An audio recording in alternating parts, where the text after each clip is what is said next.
नमस्कार दोस्तों, स्वागत है आप सभी का इजी नौकरी चैनल पर। दोस्तों, इस वीडियो में हम देखेंगे पर्यावरण 2020 करंट अफेयर। संपूर्ण पर्यावरण की करंट अफेयर है, काफ़ी इंपॉर्टेंट क्वेश्चन है। वीडियो को पूरी देखना, इन्फॉर्मेटिव वीडियो है। अगर इस वीडियो की पीडीएफ चाहिए आपको तो हमारे इस वीडियो के नीचे डिस्क्रिप्शन में लिंक दे रखा है टेलीग्राम का, उसे ज्वाइन करके आप वहाँ से ही डाउनलोड कर सकते हैं। चलिए स्टार्ट कर लेते हैं। स्टार्ट करने से पहले फ्रेंड्स, हमारा जो चैनल है इजी नौकरी, अगर आप हमारे चैनल पे नए हैं तो चैनल को सब्सक्राइब करिए, उसके बाद बेल आइकॉन ज़रूर क्लिक करिए जिससे कि हमारी वीडियो की लेटेस्ट नोटिफिकेशन आपको मिल सके। तो चलिए लेक्चर स्टार्ट कर लेते हैं। पर्यावरण करंट अफेयर 2020। तो दोस्तों, कौन सा राज्य 2020 में हर महीने के पहले दिन नो व्हीकल डे मनाएगा? तो वो मनाएगा राजस्थान, याद रखिएगा। अगला क्वेश्चन देख लेते हैं। कौन सा राज्य पहली बार स्नो लेपर्ड की गणना कराएगा? तो उत्तराखंड राज्य जो पहली बार स्नो लेपर्ड की सेंसस कराएगा या जनगणना कराएगा स्नो लेपर्ड की, याद रखिएगा। अगला क्वेश्चन देख लेते हैं। रीफ टॉक्सिक सनस्क्रीन पर किस देश ने बैन लगा दिया है? तो पलाऊ देश है, उसने रीफ टॉक्सिक जो सनस्क्रीन होती है जो हम चेहरे पर यूज़ करते हैं सनस्क्रीन क्रीम, वो इसने रीफ टॉक्सिक की वजह से पलाऊ देश ने ये बैन लगा दी है इस पर। अगला क्वेश्चन देख लेते हैं। पर्यावरण मंत्रालय के अनुसार भारत में 2019 तक कितने टाइगर मृत पाए गए? तो टोटल जो टाइगर मृत पाए गए वो 95 मृत पाए गए। ठीक है, आपको ये भी पता होना चाहिए जो सेंसस जनगणना हुई थी टाइगर की, तो उसमें अब तक भारत में कुल कितने टाइगर हैं 2020 तक? तो वो हैं 2967। ये आपको याद रखने हैं। 2967 भारत में अब इतने ही बचे हैं टाइगर, 2967 याद रखना, 2967। अगला क्वेश्चन देख लेते हैं। आईएमडी के अनुसार 2020 में भारत में खराब मौसम की वजह से किस राज्य में सर्वाधिक मौत हुई? तो बिहार ने टॉप किया है फ्रेंड। अनयूजुअल जो वेदर होता है, बिजली जो गिरती है, जैसे किसी इंसान के ऊपर बिजली गिर जाए, उस वजह से खराब मौसम के चक्कर में एक्सीडेंट भी होते हैं, तो उसमें सर्वाधिक बिहार राज्य ऐसा है जिसमें सर्वाधिक मौतें हुई हैं। अगला क्वेश्चन, वर्ष 2020 में कौन सा राज्य आर्किड की गणना कराएगा? तो आर्किड एक फूल होता है, उसकी गणना कराएगा। दुर्लभ फूल है फ्रेंड, अरुणाचल प्रदेश में, तो ये कराएगा अरुणाचल पे। यहाँ आर्किड लिख गया है, ये गलत है फ्रेंड, अरुणाचल प्रदेश कर लीजिएगा। ठीक है, अरुणाचल प्रदेश राज्य भारत में प्रथम ऐसा राज्य है जो आर्किड की जनगणना कराएगा, याद रखेगा। ठीक है, अरुणाचल प्रदेश। अगला क्वेश्चन देख लेते हैं। सीडीपी या इसकी फुल फॉर्म है carbon disclosure project India annual report के अनुसार विज्ञान आधारित लक्ष्यों के लिए कारपोरेट प्रतिबद्धताओं वाले देशों में भारत का कौन सा स्थान मिला है? तो वो मिला है 5वां। इसमें अमेरिका ने टॉप किया है। ठीक है, बेसिकली आपको क्वेश्चन आएगा सीडीपी यानी कि कार्बन डिस्क्लोजर प्रोजेक्ट में भारत की कितनी रैंक है? तो आपको लगाना 5th रैंक है जिसमें अमेरिका ने टॉप किया है। अगला क्वेश्चन देख लेते हैं। भारत में कुल कितनी रामसर स्थल हैं? तो काफ़ी इंपॉर्टेंट, रामसर स्थल जो कि पहले 27 थे लेकिन अभी 2020 में 10 और बढ़ गए हैं, तो कितने हो गए टोटल? भारत में 37 स्थल हैं Ramsar. Very very VIP question है, वेरी इंपॉर्टेंट है, इसे याद कर लीजिए। 37 स्थल हो गए हैं भारत में। ठीक है, और इसमें याद कर लीजिएगा सर्वाधिक जो आपके रामसर स्थल हैं सर्वाधिक किस राज्य में? तो वो उत्तर प्रदेश राज्य में 7। ठीक है, अगर बात करूँ रामसर स्थल सबसे बड़ा कहाँ पर है, तो आप लगाएंगे गुजरात, कच्छ की खाड़ी। ठीक है, वहाँ सबसे बड़े रामसर स्थल है गुजरात में, कच्छ की खाड़ी में, याद रखेगा। और सबसे ज़्यादा रामसर साइट या रामसर स्थल किस राज्य में? तो आप लगाएंगे उत्तर प्रदेश, याद रखेगा। भारत में कुल कितने रामसर स्थल हैं? तो 37 हैं, ये भी आप याद रखना। 3 क्वेश्चन कवर होगा इस क्वेश्चन से। अगला क्वेश्चन देख लेते हैं। पर्यावरण के क्षेत्र में वर्ष 2020 में किसे टाइलर पुरस्कार 2020 दिया गया? टाइलर पुरस्कार बेसिकली पर्यावरण के क्षेत्र में दिया जाता है, तो ये भारतीय को दिया गया पवन सुखदेव को, याद कर लीजिए, वेरी इंपॉर्टेंट। विश्व आर्द्र भूमि दिवस या वर्ल्ड वेटलैंड डे कब मनाया जाता है? तो प्रत्येक साल को 2 फरवरी को मनाया जाता है, याद रखिएगा, डेट पूछी जाती है एग्जाम में।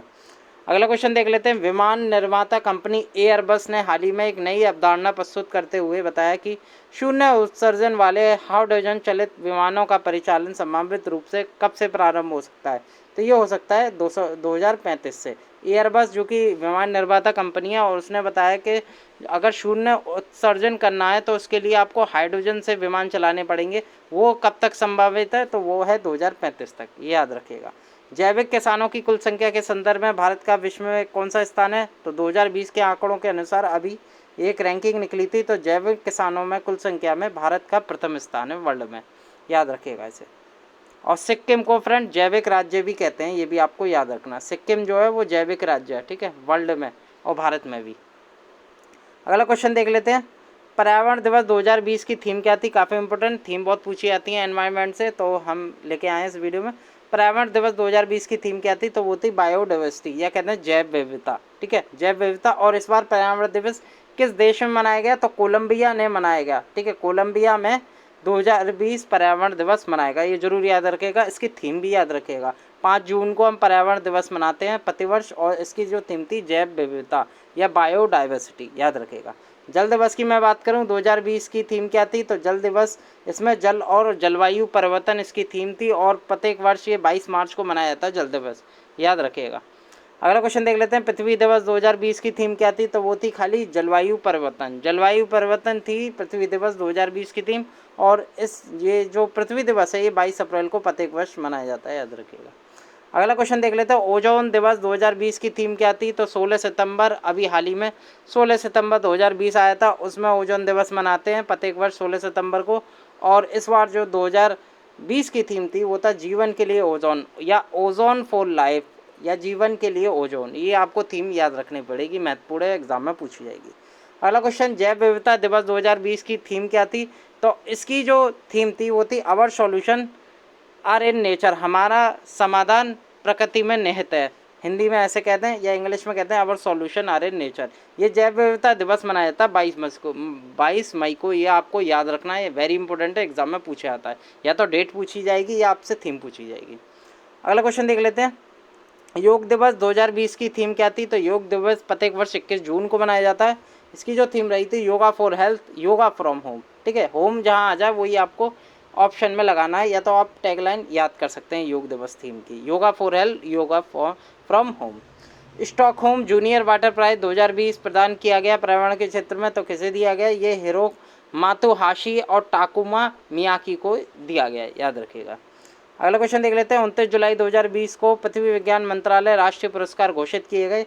इस वर्ष लाइफ टाइम उत्कृष्टता पुरस्कार किसे प्रदान किए जाने की घोषणा की गई, तो ये की गई प्रोफेसर अशोक साहनी है। ठीक है, पृथ्वी विज्ञान मंत्रालय ने अभी राष्ट्रीय पुरस्कार घोषित किए, इंपॉर्टेंट है, एग्जाम में पूछा था। और इसमें ये इंपॉर्टेंट है कि लाइफ टाइम अचीवमेंट किसे मिला है, तो प्रोफेसर अशोक साहनी को मिला है, याद रखिएगा। अगला क्वेश्चन, किसे पहला मानवता के लिए गुलबेकियन पुरस्कार प्रदान किए जाने की घोषणा की गई, इसलिए इंपॉर्टेंट है क्योंकि ये पहला गुलबेकियन पुरस्कार है और मानवता के लिए दिया गया है। ये है स्वीडन की ग्रेटा थुनबर्ग। ये बहुत बड़ी पर्यावरणकारी हैं, बेसिकली पर्यावरण के लिए काम करती हैं। ठीक है, और इन्हें 2019 में पर्सन ऑफ द ईयर भी चुना गया था, तो इन्हें याद कर लीजिएगा। गुलबेकियन पुरस्कार मिला है मानवता के लिए ग्रेटा थुनबर्ग की, ये भी याद कर लीजिए, ये स्वीडन देश से आती हैं। ठीक है, स्वीडन देश की हैं ये। अगला क्वेश्चन देख लेते हैं, 2020 में कहाँ पर देश का सबसे बड़ा वॉक थ्रू एरिया का उद्घाटन किया गया, तो ये किया गया वीर माता जीजाबाई भोसले उद्यान में और चिड़ियाघर में। कहाँ पर, मुंबई महाराष्ट्र में। बेसिकली आपको याद रखना है, मुंबई महाराष्ट्र में किया गया वॉक थ्रू एवियरी का, देश का सबसे बड़ा वॉक थ्रू एवियरी जिसका उद्घाटन वीर माता जीजाबाई भोसले उद्यान और चिड़ियाघर में मुंबई महाराष्ट्र में किया गया। अगला क्वेश्चन, देश का पहला सिंगल यूज प्लास्टिक मुक्त हवाई अड्डा देश कौन सा बन गया हवाई अड्डा, तो ये बन गया फ्रेंड दिल्ली अंतर्राष्ट्रीय हवाई अड्डा बन गया है, जो कि देश का पहला सिंगल यूज प्लास्टिक मुक्त हवाई अड्डा है। अगला क्वेश्चन देख लेते हैं, राज्य ऊर्जा दक्षता सूचकांक 2020 में शीर्ष प्रदर्शन वाले राज्य कौन से हैं, तो इसमें हरियाणा, केरल, कर्नाटक, तीनों राज्यों ने राज्य ऊर्जा दक्षता सूचकांक में टॉप किए हैं, याद रखिएगा, पूछे आने वाला क्वेश्चन है। अगला क्वेश्चन देख लेते हैं, 2020 में अरब क्षेत्र में परमाणु ऊर्जा का उत्पादन करने वाला पहला देश कौन सा है, तो वह संयुक्त अरब अमीरात, याद रखिएगा। ये परमाणु ऊर्जा करने वाला पहला देश बना है अरब क्षेत्र में, अरेबियन जो कंट्री हैं उनमें पहला बना है परमाणु ऊर्जा का उत्पादन करने वाला, संयुक्त अरब अमीरात, याद रखिएगा। अगला क्वेश्चन देख लेते हैं, ब्रिक्स 2020 पर्यावरण मंत्रियों की बैठक कहाँ संपन्न हुई, तो ये हुई थी पीटर्सबर्ग कहाँ स्थित है, रूस में स्थित है, याद रखिएगा। ठीक है, और ब्रिक्स की मीटिंग भी इस बार रूस में ही हुई थी, पीटर्सबर्ग में, याद रखिएगा। अगला क्वेश्चन देख लेते हैं, सतत विकास लक्ष्य सूचकांक निकाले गए 2020 में, तो भारत का इसमें स्थान क्या था, 117वां स्थान था सतत विकास में, और इसमें स्वीडन ने टॉप किया था, स्वीडन रहा था शीर्ष पर, याद रखिएगा।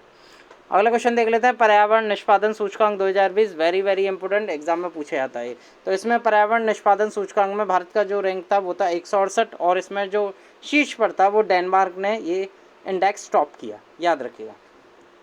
अगला मैं बात करूं, COP26 2020 का आयोजन स्थल है। दोस्तों अभी ये COP26 ग्लासगो में होना था, लेकिन ये रद्द कर दिया गया फिलहाल कोविड-19 की वजह से। अब ये 2021 में होगा, और कहाँ होगा, ग्लासगो में ही होगा, याद रखिएगा। 2021 में ये कंप्लीट होगा ग्लासगो में, ठीक है। और 2019 में कहाँ हुआ था, ठीक है, पिछले साल जो हुआ था वो मैड्रिड में हुआ था, ठीक है, स्पेन की राजधानी मैड्रिड में हुआ था। लेकिन इस बार जो होना था वो ग्लासगो स्कॉटलैंड में होना था, लेकिन कोविड-19 के कारण अब ये 2021 में ये COP26 का आयोजन किया जाएगा, याद रखिएगा, COP27 के नाम से।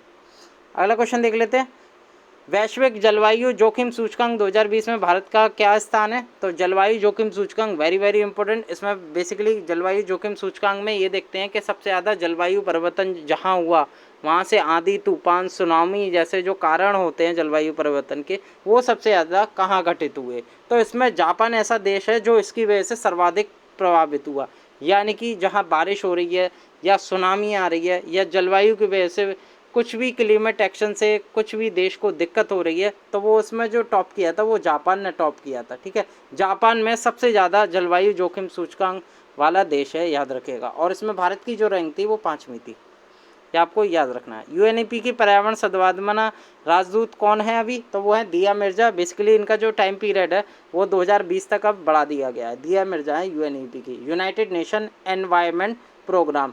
ये भी याद रखेगा जो यूएनईपी है इसका जो हेडक्वार्टर है वो कहाँ स्थित है, वो केन्या की राजधानी नैरोबी में स्थित है। कहाँ पे, नैरोबी में, ठीक है, याद रखिएगा। यूएनईपी की जो हेडक्वार्टर है वो नैरोबी में स्थित है, केन्या की राजधानी में। और दिया मिर्जा है, अभी 2022 तक इनका कार्यकाल बढ़ाया गया है। यह है पर्यावरण सद्भावना राजदूत यूएनईपी की। अगला देखते हैं, खाद्य पुरस्कार 2020 किसे मिला। काफ़ी इंपॉर्टेंट, वेरी वेरी इंपॉर्टेंट। तो ये मिला डॉक्टर रतन लाल को। भारतीय मूल के हैं इसलिए इंपॉर्टेंट है। खाद्य पुरस्कार हर बार एग्जाम में पूछा जाता है।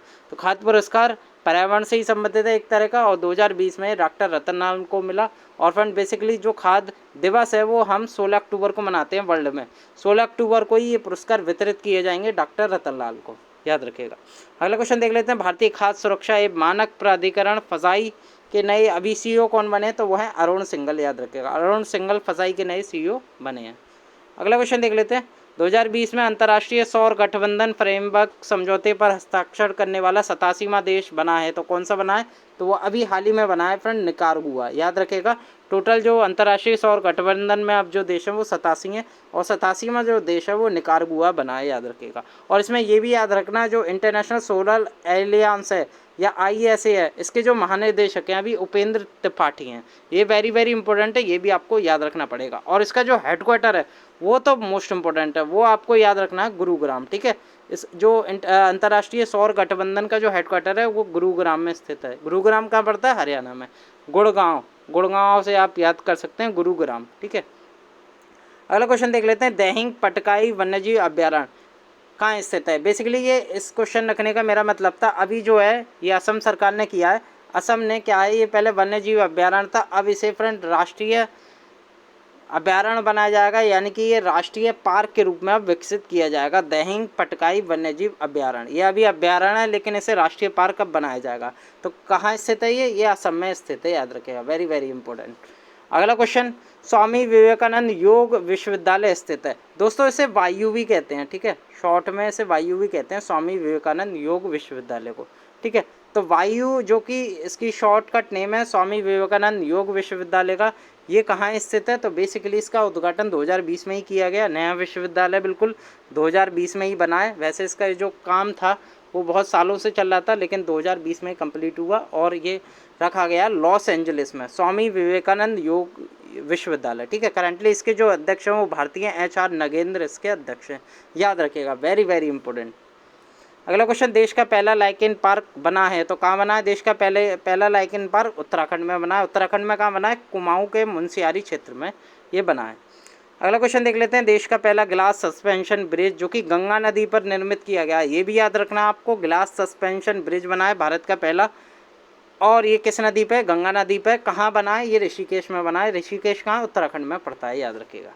अगला क्वेश्चन देख लेते हैं, 2020 में ग्रीन पीस द्वारा जारी रिपोर्ट में देश का सबसे प्रदूषित शहर कौन सा है, तो वो है झरिया। झरिया बेसिकली कोयले के लिए फेमस है जो कि झारखंड में स्थित है, और ग्रीन पीस द्वारा जारी रिपोर्ट के अनुसार ये देश का सबसे प्रदूषित शहर में इसने रिकॉर्ड दर्ज किया है। अगला क्वेश्चन देख लेते हैं, कछुआ पुनर्वसन केंद्र की स्थापना 2020 में कहाँ की गई, तो बेसिकली भागलपुर फॉरेस्ट डिवीज़न में की गई। ये कहाँ है, बिहार में। बेसिकली आपको याद रखना है, बिहार में कछुआ पुनर्वसन केंद्र की स्थापना 2020 में की गई। अगला क्वेश्चन, देश का पहला ट्रांसजेंडर या किन्नर समुदाय का पहला विश्वविद्यालय स्थापित किया गया, तो ये किया गया कुशीनगर। कुशीनगर कहाँ पर है स्थित है? उत्तर प्रदेश में स्थित है। ठीक है, याद रखिएगा, ये एग्जाम में पूछे जाने वाले क्वेश्चन है। देश का पहला ट्रांसजेंडर या किन्नर समुदाय का पहला विश्वविद्यालय स्थापित किया गया कुशीनगर उत्तर प्रदेश में किया गया। तो दोस्तों ये थे पर्यावरण से संबंधित महत्वपूर्ण क्वेश्चन, करीब 40 या 45 प्लस क्वेश्चन थे ये। और फ्रेंड्स ये वो क्वेश्चन थे जो एग्जाम में पूछे जाएंगे, जिसमें कि हमने थीम का भी समावेश किया है, पर्यावरण से संबंधित जो पुरस्कार मिले हैं वो भी आए, और जो पर्यावरण से संबंधित जो मैंने सूचकांक है वो भी इस वीडियो में बताएं, और कुछ मिसलिनियस क्वेश्चन है वो भी इस टॉपिक में मैंने बताएं, सारा कंप्लीट कराया आपका पर्यावरण। अगर ये वीडियो आपको पसंद आए तो वीडियो को लाइक कीजिएगा, और ज़्यादा से ज़्यादा अपने दोस्तों के साथ ये वीडियो शेयर जरूर कीजिएगा। और दोस्तों कोई डाउट हो ना तो इस वीडियो के नीचे कमेंट जरूर कीजिएगा। और अगर आप हमारे चैनल पर नए हैं तो बेसिकली इजी नौकरी चैनल को आपको सब्सक्राइब करना है, ताकि आप हमारी रेगुलर नोटिफिकेशन आपको मिले और हमारी नई नई वीडियो आप देख सकें और आपकी करंट अफेयर तैयार करने में हेल्प हो सके। तो दोस्तों मिलता हूं मैं अगली वीडियो के साथ। बहुत बहुत धन्यवाद। टेलीग्राम से इस पीडीएफ आपको डाउनलोड कर लेना है, डिस्क्रिप्शन में जाके आपको हमारा टेलीग्राम ज्वाइन करना है, वहाँ से पीडीएफ आपको मिल जाएगी। चलिए मिलता हूँ अगले वीडियो के साथ। बहुत बहुत धन्यवाद।